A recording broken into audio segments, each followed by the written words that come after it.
प्यारे बच्चों, good morning.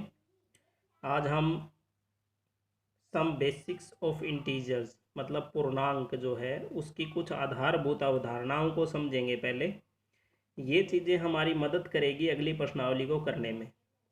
तो सबसे पहली अवधारणा है हमारी पूर्णांकों का गुणन, मतलब जो ये पूर्णांक होते हैं इनकी हम गुणा कैसे करें। अब पूर्णांक क्या होते हैं, आप पहले भी पिछले वीडियो में आपने देखा कि जीरो से आगे 1 2 3 4 5 ये धनात्मक पूर्णांक और -1 -2 -3 -4 ये ऋणात्मक पूर्णांक होते हैं। तो ये जो ग्रुप है इन ग्रुपों के ऊपर जो गुण लगते हैं वो, तो नियम नंबर 1 मतलब एक धनात्मक और एक ऋणात्मक पूर्णांक की गुणा आपको करने के लिए कह दे तो कैसे करना है। जैसे एक धनात्मक पूर्णांक है a यानी प्लस की संख्या है और एक b माइनस की संख्या है, इन दोनों की गुणा अगर आपने करनी हो तो कैसे करनी है। तो गुणा करने का आसान सा तरीका है, आप सिर्फ a और b की गुणा कर दो, ए बी, और निशान जो माइनस का है ये आगे लग जाएगा बस। जैसे 4 और -8 की गुणा करनी है तो आप सिर्फ 4 और 8 की गुणा करो, 4 अठे 32 और ये माइनस का निशान साथ में लग जाएगा। तो इसी को ध्यान में रखते हुए ये 6 सवाल आपने कॉपी में करने हैं। अगली बात करते हैं, जांच कीजिए कि क्या 25 की और -21 की गुणा -25 और 21 की गुणा बराबर है क्या, ये जांच करनी है। तो जांच कैसे होती है, ये एक लेफ्ट साइड है और ये एक राइट साइड है, तो ये पूछना चाहता है क्या ये दोनों साइड्स बराबर है। तो हम कैसे चेक करें, देखने में तो हमें बराबर सी लग रही है लेकिन हम कैलकुलेशन करके चेक करेंगे। तो पहले हम इस सवाल को हल करेंगे, 25 और -21 की गुणा। तो 25 और 21 की गुणा ये हमने साइड में करके देख ली, 25 और 21 की गुणा ये 525। तो इन दोनों की गुणा तो क्या लिख देंगे 525, और क्योंकि माइनस का निशान है वो माइनस का लग जाएगा, हमने यहाँ सीखा ही है। इसी तरह से 25 और 21 की गुणा 525 और ये माइनस का निशान यहाँ लग गया। तो आप देखो -525 -525 ये तो दोनों बराबर है, तो यानी लेफ्ट साइड बराबर राइट साइड है, तो इसका मतलब हाँ बराबर है। तो जैसे मैंने ये सवाल किया है इस सवाल को आपने अपनी कॉपी में करना है कि -23 गुणा 20 और 23 गुणा -20 कैसे बराबर है या नहीं, जांच करके बतानी है। तो ये था हमारा नियम नंबर 1। अब हम बात करेंगे नियम नंबर 2, दो ऋणात्मक पूर्णांकों का गुणन कैसे करें, यानी कि दो घटाकी संख्याओं की गुणा कैसे करें। तो जैसे एक संख्या है -a, एक संख्या है -b और हमने इन दोनों की क्या करनी है, गुणा। तो उसी तरीके से आप सिर्फ a और b की गुणा करो, ये देखो मैंने देख रखा है a और गुणा b, और आगे निशान क्या आएगा, प्लस। अब ये प्लस क्यों आया समझते हैं, एक -a की उंगली और एक ये b वाला माइनस निशान, दो निशान हो गए। और आपने पिछले वीडियोज में देखा कि जब दो निशान इकट्ठे होते हैं तो वो मिलके बैठ जाते हैं, तो क्या निशान बचा, कुछ नहीं, और कुछ नहीं होता तो प्लस, ध्यान रखना है। तो आपने याद रखना है, एक माइनस ऐसे लग जाएगा और दूसरा माइनस ऐसे लगा दें तो ये क्या बन जाता है, प्लस। तो यानी कि जब दोनों संख्याएं माइनस और माइनस की हो तो क्या निशान आएगा, प्लस। तो सिर्फ निशान गुणा के अंदर कोई रोल नहीं है, इनको अलग से आपने निशान समझना है। जैसे -3 की और -2 की गुणा करनी है तो आप सिर्फ 3 और 2 की गुणा करो, तो 3 दूनी क्या होता है 6, और निशान देखो एक माइनस ये है और एक माइनस ये है, तो एक माइनस ऐसे लग गया और दूसरा माइनस ऊपर से नीचे लग गया, तो ये क्या निशान बन गया, प्लस। तो इसका उत्तर क्या आ जाएगा, +6। तो ऐसे ही आपने ये 5 प्रश्न अपनी कॉपी में करके दिखाने। आगे नियम नंबर 3, तो अगर 3 अथवा अधिक ऋणात्मक पूर्णांकों का गुणनफल हो तो क्या, मतलब जैसे दो संख्या एक जोड़ की और एक घटा की हो तो अपने नियम नंबर 1 में देखा, दोनों घटा की हो तो नियम नंबर 2 में। अब बात आती है 3 या 3 से ज़्यादा घटा की संख्याएं हो तो कैसे गुणा करेंगे। जैसे -a -b -c, 3 रकमें हैं a b और c, और इन तीनों के आगे माइनस का निशान लगा हुआ है, इनकी गुणा कैसे करते हैं। तो वही तरीका है, इन अंकों की गुणा हो जाएगी बस a b c, और आगे निशान क्या लगेगा, माइनस। अब माइनस क्यों लगा समझते हैं। अब 3 निशान है इसमें, एक तो ये -a की उंगली, ये b की माइनस और ये c का माइनस, 3 उंगली खड़ी होगी, तो 3 उंगली में से 2 उंगली बैठ जाएगी, तो क्या बच गई 1, तो ये क्या लग जाएगा, माइनस निशान। तो इस तरह से भी आप करके देख सकते हो। अब हम देखते हैं अगर हमारे पास संख्या 4 हो, 1 2 3 और 4, चारों के चारों माइनस की हो तो क्या होगा। तो उसी तरीके से a बी, सी और डी, इन चारों की गुणा हो जाएगी ए बी सी डी। अब निशान की बात आई तो फिर वही उंगलियों पे खड़ा करो, ये ए की उंगली, ये बी की, ये सी की और ये डी की, 4 उंगलियां होगी। तो ये दोनों मिलके क्या बना देगी? प्लस। ये दोनों मिलके क्या बना देगी? प्लस। तो क्या बना? प्लस। तो निशान क्या आएगा? प्लस। एक एक एग्जाम्पल किया हुआ है, जैसे -4, -3 और -2 की गुणा कर रखी है। तो 4, 3 और 2 की गुणा होगी सिर्फ 4 गुणा 3 गुणा 2, और निशान क्योंकि माइनस माइनस माइनस 3 निशान है तो एक निशान माइनस रह जाएगा और गुणा हो जाएगी 4 3 12 दूनी 24 माइनस। इसी तरीके से 4 रकमों की गुणा देख लो, 5 4 3 2, -5 -4 -3 -2 गुणा। तो उसी तरह से सिर्फ अंकों की गुणा हो जाएगी 5 4 3 और 2 की। तो ये देखो 5 गुणा 4 गुणा 3 गुणा 2, और निशान क्या रह गया? एक। ये माइनस और ये माइनस मिलके क्या हो जाएगा? प्लस। ये माइनस और ये माइनस मिलके क्या हो जाएगा? प्लस। तो क्या हो गया? प्लस ही हुआ, तो ये आगे प्लस लग गया। तो इनकी गुणा करें, 5 चौक 20, 20 दिए 60, 60 दूनी 120, ये आंसर होगा। तो इन बातों को ध्यान रखते हुए अब मुझे 3 प्रश्नों के उत्तर देने हैं, आपने कॉपी में लिखने हैं ये।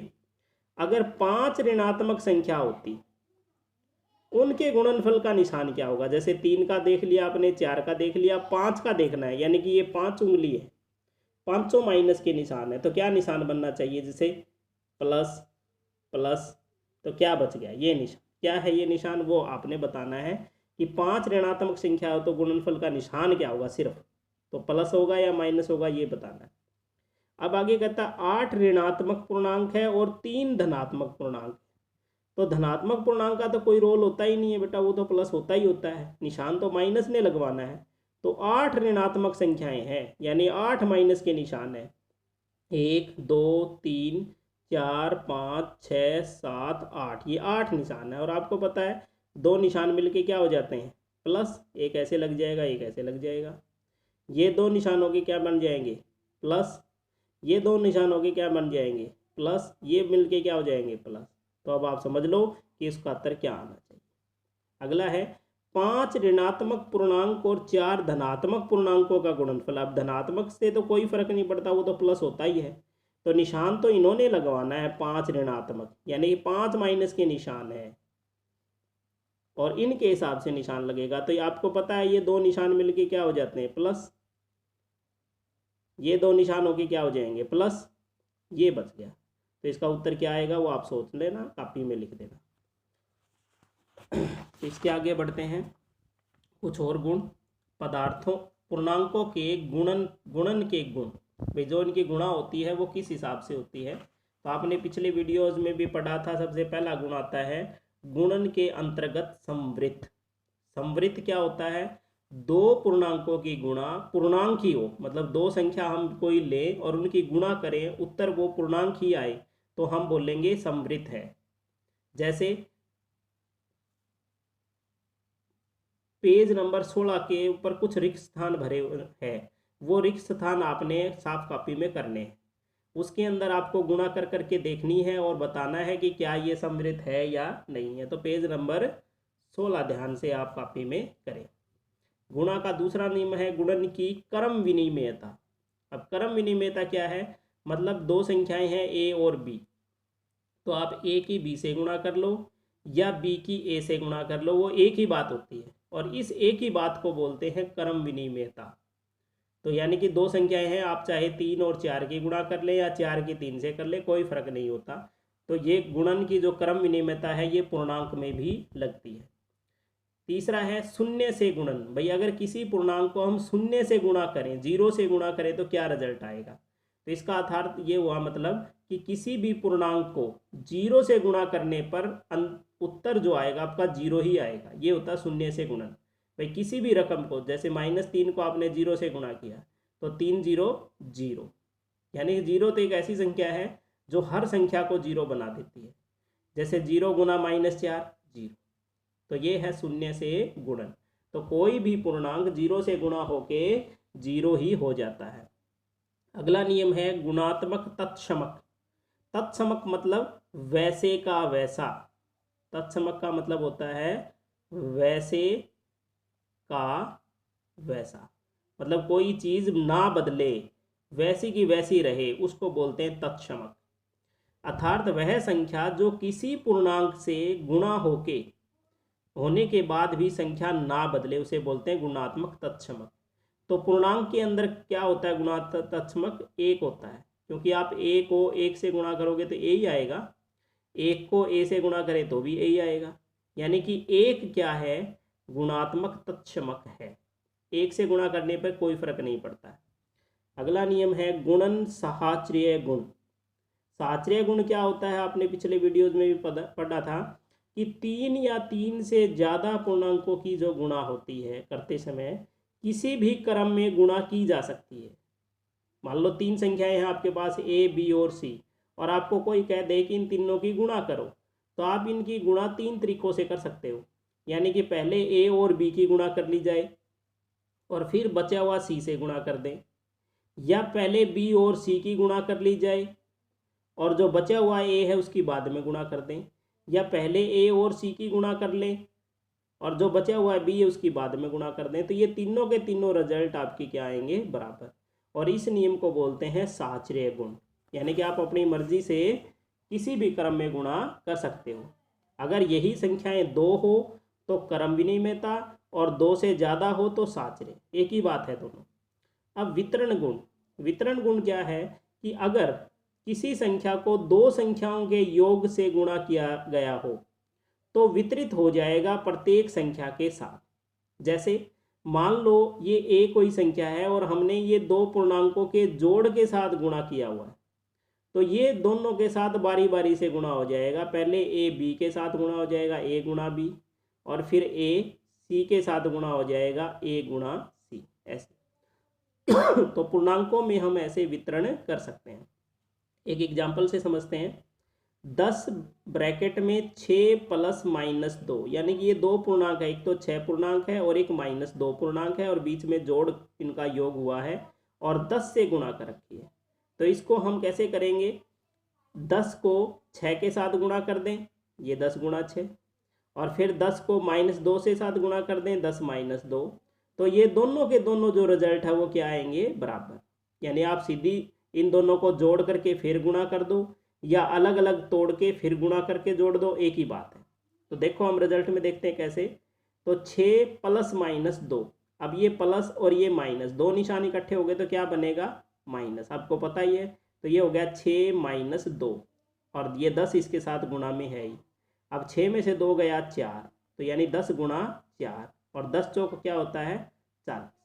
इधर हम देखें 10 और 6 की गुणा कर दें, पहले 10 6 60, फिर 10 और 2 की गुणा कर दें, 10 दूनी 20। और आज वीडियो में शुरू में ही देखा कि पूर्णांकों की गुणा में निशान कौन सा लगता है? एक प्लस का हो और एक माइनस का हो तो माइनस का निशान लगता है।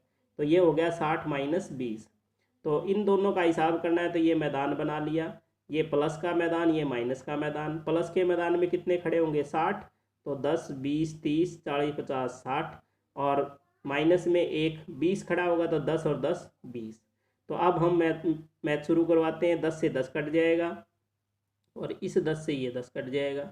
तो कितने बच गए सैनिक? 10 10 20 30 और 40, किसके? प्लस के। तो यहाँ लिख दोगे +40, तो ये +40। तो आप देख सकते हो लेफ्ट साइड और राइट साइड क्या है? बराबर। तो इसी तरह से ये आपने हल करके दिखाना है, ये रकम ऐसे ही। तो ये हमारा कुछ आधारभूत जानकारियाँ थी पूर्णांकों के बारे में। भाई पूर्णांकों को गुणा जब हम करते हैं तो क्या निशान आता है, कैसे गुणा करते हैं, इन चीज़ों को समझना है। तो इस वीडियो को कम से कम 3 से 4 बार देखना, समझना, और ये वीडियो आपकी मदद करेगा कल जो हम एक्सरसाइज 2.2 करेंगे वहाँ। तो इसलिए इसको अच्छी तरह से ध्यान से वीडियो को बार बार देखो, और जो ये छोटे छोटे प्रश्न मैंने दिए गए हैं इन प्रश्नों को कॉपी में करके और मुझे वापस सेंड करोगे ताकि मैं इनको चेक कर लूँ। ओके बच्चों।